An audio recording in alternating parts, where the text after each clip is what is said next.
Handsome Joe was about the ladies. This song goes out to the ladies.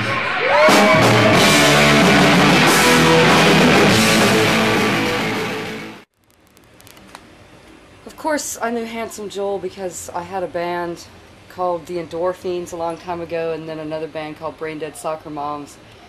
And he always made us feel really comfortable, even when Endorphins, nobody had ever heard of anyone in the band, and it was amongst our first shows that we played at his club. And I always just remember that he seemed to remember you. You know, it wasn't like, oh, I remember that guy from Emos. I mean, he remembered all the people that were in the bands that came there. It was, and so then he came around to Chaos later on, and that was probably my first time to see him outside the club. And he was a very cool guy, brought beer, left it behind for us to drink. Everyone liked his show. He had a great sense of humor, and it came through. And of course he had that big benefit at Emos, where he had the really cool poster, which we've still got one of those posters hanging on the wall here. And they gave us enough money actually to get through the whole year following the benefit, and to send a little money to another project to help them get started. I won't say any more about that. He got dubbed the name Handsome Joel, and his joke on the whole scene was he was going to start his own fan club since he didn't play. He made up, you know, his own I Heart HJ t-shirts, and he only gave them to all the girls and everybody, you know, all these really hot girls, you know, because he was Mr. Door Guy. Let all these cute girls in, gave them a t-shirt, you know, started wearing his shirt and just started getting a posse downtown. You know, it's like, besides being the coolest guy in the world, you know, it's like before that everybody knew him, and you know, he was, you know, all part of the group as it was anyway. But you know, it was just really funny when he started off this whole I Heart HJ thing, and then, like, you know, all the guys were like, what the hell are you doing, man? So he came out with the I Skull HJ for all the guys that were all part of his crew. And it was just pretty funny. It just kind of took off, you know, and you just, you know, if you met the guy, you loved him, man. That was just the way it is. My friend said Handsome Joel's gonna be doing a show here tonight, and you know, so if you see him, you know, don't freak out or whatever.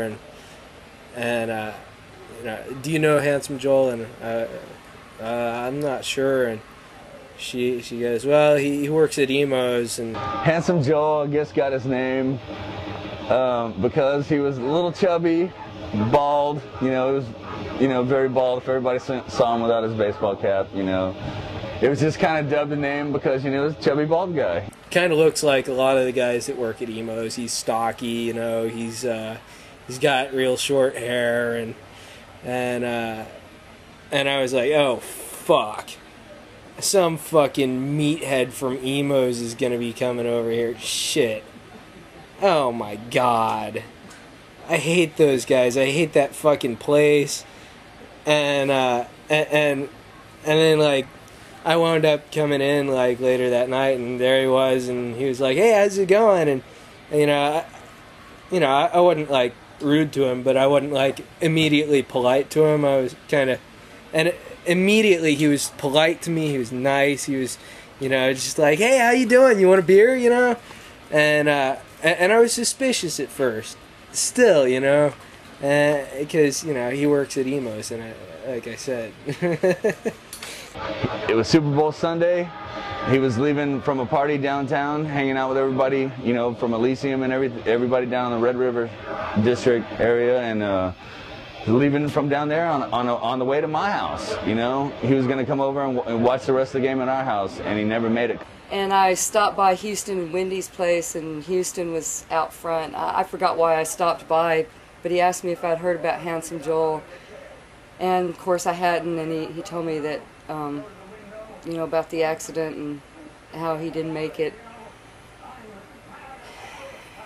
And I felt angry and sad, and it was such a loss to have our good friend gone, I can hardly go to emos anymore, because it was sort of like a thing like, let's go buy emos and see Joel, you know, and he's not there anymore. That the night he died, I was walking by emos and I was drunk. I think I was going from Beerland to Lovejoy's or whatever, you know, like between beers, and I'm walking by emos and he comes out and he goes, "Hey, Oliver, what's up?"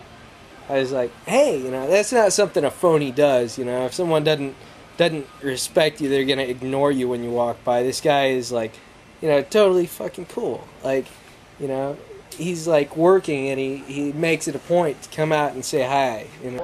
It really fucking sucks that a fucking guy that owns a fucking liquor store can have 3 or 4 prior DWI, you know, charges against him, able to fucking drive down the fucking street drunk from downtown and completely fucking plow into one of our fucking friends.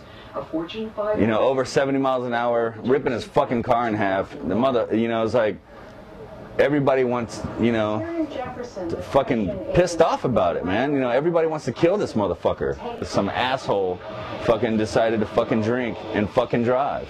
I can't say that I haven't done it, man. And it fucking sucks, but, you know, it sucks that it really took the loss of one of our really good fucking close friends to fucking, you know, it's like, I don't do this shit anymore, man. I don't fucking drink and drive anymore. Whenever I'm too fucked up, someone else drives. That's just it, man. And when I heard he died, I think it was the day while he was still on life support. I felt sick to my stomach, you know, and you know I felt sick for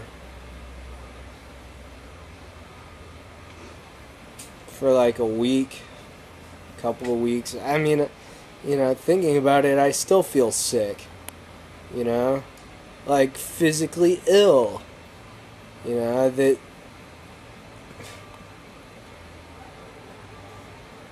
and he had friends in every band you can think of, man. Dixie Witch, Honky, you know, just every band you can just imagine.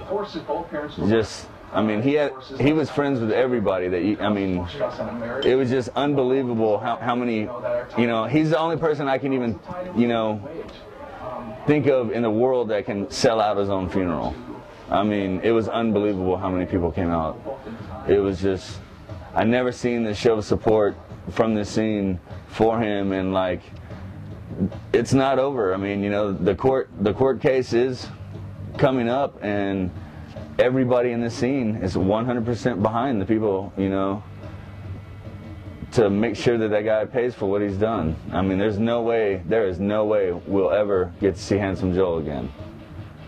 But I mean, you know, we're gonna for him, you know, all his friends and his posse and his whole crew and everybody that hangs out downtown in the Red River area. It's, you know, we got his back, and he was family to us, and it really fucking sucks. And we will, I mean, to the last fucking day, until it is just over, we're gonna make sure that that motherfucker pays. Handsome Joel's involvement in the music scene, I mean, he was absolutely invaluable, you know, to bands and venues alike. You know, he worked at what, 1 million venues, you know, and he was just involved. He was integral. There's, you know, he was an absolute asset to the music scene here in Austin, and you know, it seems like things have fallen apart a little bit after after he's been gone, you know. That's why we're all here. That's why we paid to come in tonight. How about his family? This song is about my friends here in Austin since I moved here. I left my family in California. My friends were all right here, and Handsome Joel was one of them. This song goes out to him. It's called Fight the Bullets. the Handsome Joel benefit came around. You know, there was a lot of bills to pay when something like that all of a sudden happens, and you know, no one's got any money. You know, it's like we through the, you know, my friend, one of my best friends, Wendy, put a benefit together with Handsome Joel's mom at Emos, and thank you, Emos, so much. Graham from Emos, you were just fucking awesome. Frank, it's like all these guys put on this show for Handsome Joel. It was unbelievable. It was completely sold out. I mean, every single band, for every band that played, it was just the most, Handsome Joel was in the house, man. I mean, that's all I can say. It's like every band played the best that they could have played. I mean, it couldn't have got any better that night. I mean, it was just such a good turnout. Saw lots of like the big old tough, big old burly motherfuckers downtown crying like fucking pussies, man, let me tell you. But you know what? He meant a lot to us, and that's just the way it is, you know? It's like, we'll always look out for everybody that's part of our crew. You know, he's got his own fucking memorial at Emos. You know, his ashes are spread through half of downtown on the Red River side. He works everywhere, man. And it's like, he's got a posse that has, everybody's got some tattoos for that guy. He was just one of the best fucking people in the world. And it's like, if you didn't know him, it really sucks, man. I wish you did. He was a king of Red River, he can always be found working at the bars. My hometown, he was a lover of the ladies. Handsome Joel, it was guaranteed he'd greet you every time you had a show. He was always on the beat, on the street, pulling my drunk ass to my feet. And when his work was over, had a little show playing Dixie, was in honky, Cash Radio.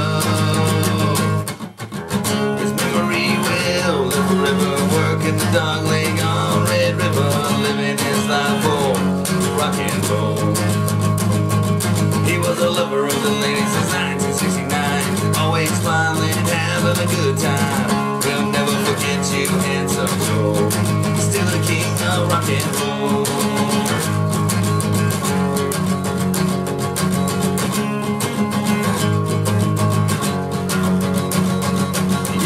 Up all the glasses when somebody speaks your name, you'll never be forgotten. Lives will ever have been changed, so we rounded up your posse, all your family and crew, and headed down the dog leg. Memory of your experience here within us, and we'll be into the end when we see you on the other side. Know you'll let us say the familiar grin and hand you welcome us and walk us to the king of Red River. Always remember you. This memory will live forever, working the dog leg on Red River, living his life for rock and roll. He was a lover of the ladies since 1969, always smiling, having a good time. We'll never forget you, Handsome Joel, still the king of rock and roll. Still the king of rock and roll.